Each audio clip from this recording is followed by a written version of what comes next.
এখন আমি কিভাবে কবিতা রচনা করি সেই নিয়ে আজকে আমার এই নিবেদন। তো আজকের কবিতার নাম হচ্ছে আমি এবং আমার কলম। শুরু করি।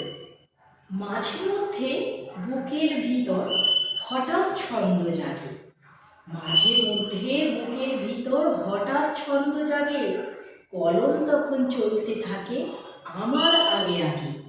কিভাবে যে শব্দগুলো মালার মতো জোরে, আমিও জানি না কখন তারা আমার খাতা ভরে। ভাবিনি তো কোনোদিন হব আমি কবি, অথচ কলম আঁকছে হাজারো এক ছবি।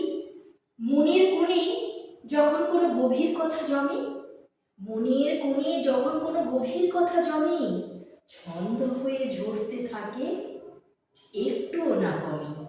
হয়তো কোনো গোপন জাদুকর আছে আমার মনে, হয়তো কোনো গোপন জাদুকর আছে আমার মনে, কথাগুলো সাজিয়ে দেয় গভীর সঙ্গপনি।